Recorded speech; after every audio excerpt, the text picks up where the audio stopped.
Muchas gracias a sus shareholders, como dice, a sus stakeholders, es decir, todos aquellos proveedores, clientes, colaboradores, comunidad, etcétera, que tienen relación con la compañía. Es decir, vamos a ver, ustedes están creciendo mucho, las tres compañías.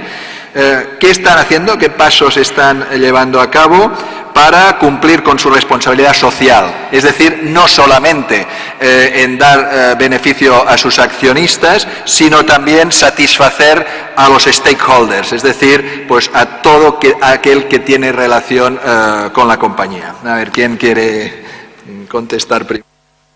Eduardo. Gracias. Diría que el crecimiento y la rentabilidad no están reñidas con la responsabilidad social de la empresa. Al contrario, en una visión a largo plazo, una empresa que quiera tener un crecimiento sostenido y mantener la rentabilidad, es decir, poder retribuir a los accionistas, que para eso estos fundaron la empresa, a largo plazo debe saber situarse en el contexto en el que se encuentra y en ese sentido ser responsable socialmente.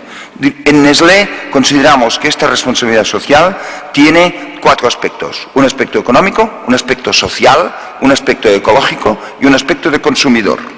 Quizá no hace falta resaltar cada uno de ellos. Simplemente en el económico, pues aprovechar las oportunidades de negocio, tener visión a largo plazo, crecer de forma rentable.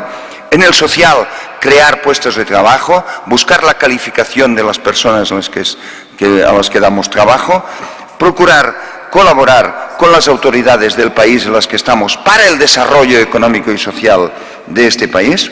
En el sentido ecológico, pues procurar preservar los recursos del país, no expoliarlos, no tratar simplemente de sacar recursos para rentabilizar en otros países, sino que el propio país se desarrolle, conservar el medio ambiente, haciendo las debidas operaciones en las fábricas para poder garantizar, la pureza de las aguas residuales, por ejemplo, y por último, cara al consumidor.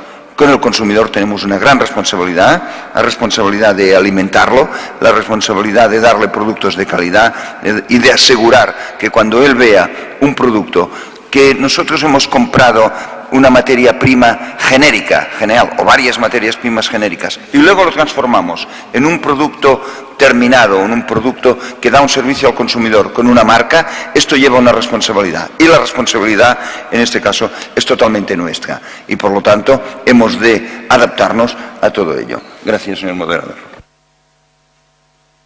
A esta pregunta. Bueno, yo lo único que podría agregar es que Torres es una empresa que el 95% de sus beneficios lo reinvierte en la compañía y que Miguel Torres, cuando habla de su compañía, dice que, bueno, él en realidad no es el propietario, es un poco el que la lleva para llevarla a la próxima generación, ¿no? Entonces, eso significa que sus empleados y todo el grupo de proveedores que están relacionados con la compañía, en cierta forma, trabajan en una empresa, digamos, de una gran estabilidad. Por otro lado, también se participa en fundaciones para ayudar en hacer ayuda en distintas partes del mundo. Por lo tanto, el tema de lo que es incluso la ecología también entra dentro de nuestra misión. Por lo tanto, bueno, tenemos un poco en cuenta todos estos factores y un poco por diseño de compañía. Bien, hay muchas preguntas, ya estamos pasándonos 2 minutos, vamos a hacer un par o 3 más y algunas se tendrán que quedar sin contestar. Esta es para también a Eduardo Arruga, dice, ¿cuál es el nivel de integración vertical que tienen los negocios de Nestlé? ¿Y cuáles actividades, si las hay, son subcontratadas? Gracias. La respuesta es simple, zapatero a tus zapatos.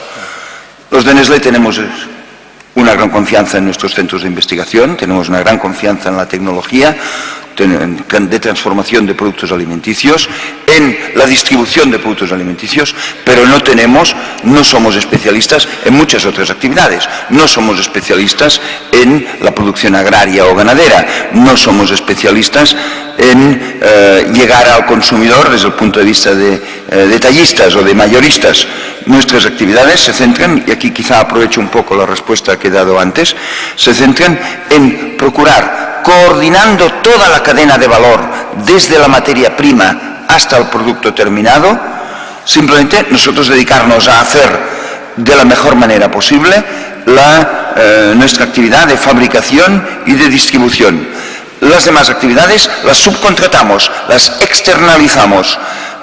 Antes en España, por ejemplo en plan logístico, teníamos unos 15 almacenes y depósitos desde los cuales distribuíamos a todas las zonas de España. Actualmente solo tenemos 2 plataformas grandes, logísticas, una al lado de la fábrica de Girona, en la cual también van los productos que importamos de otros países, y otra en Madrid, en San Fernando de Henares. Desde allí, desde estas 2, distribuimos a todos los clientes. Estos son los que hacen la tarea. Nuestra misión no está en la de hacer todo el proceso, está en la de optimizar este proceso, procurando que en toda la cadena de valor todo el mundo haya una solución win-win, es decir, que todos salgamos ganando, empezando por el consumidor. Gracias. Vamos a terminar con una doble pregunta. Son 2 preguntas de 2 personas diferentes, pero que están relacionadas para Vinos Torres. Dice, ¿cómo se puede ajustar a la demanda con un lead time de producción tan elevado? O sea, el periodo de maduración del vino es largo, concretamente pone aquí ejemplo el brandy 10 años. ¿Cómo ajustan la demanda con la producción? Y la siguiente, que está muy relacionada, dice, el vino es un producto muy condicionado por el clima. En años con malas cosechas, ¿qué apoyos tienen además de la producción propia en otros países? ¿Es acaso la importación? Un poco, a ver, ¿cómo ajustáis la demanda con la producción en un producto con un ciclo de maduración muy elevado? Bueno, afortunadamente cuando nos encontramos en situaciones en las cuales cuando nos falta producto, o sea, entonces esto es fácil, tenemos un lucro cesante, pero dejamos de vender un poco para mantener la calidad. Y por otro lado, un poco lo que comentaba el profesor esta mañana, la agregación de muchos países nos hace que podemos llegar a estimar también bastante bien lo que es la demanda. Lo que pasa es que cuando nos encontramos con ciclos en los cuales hay baja producción o que la demanda se dispara y entonces nos empiezan a comprar clientes que no tenemos preparados, pues ahí es donde comentaba lo que decíamos recién. Lamentablemente tenemos que dejar de vender. Tenemos que terminar porque si no iríamos acumulando los retrasos. Me quedan exactamente 4 preguntas, pero no hay tiempo para más. Están un poco relacionadas. Muchas gracias a los 3 ponentes. Han visto, pues, aparte de su profesionalidad, empresas que son realmente ejemplares, y muchas gracias a ustedes por su atención y por sus preguntas.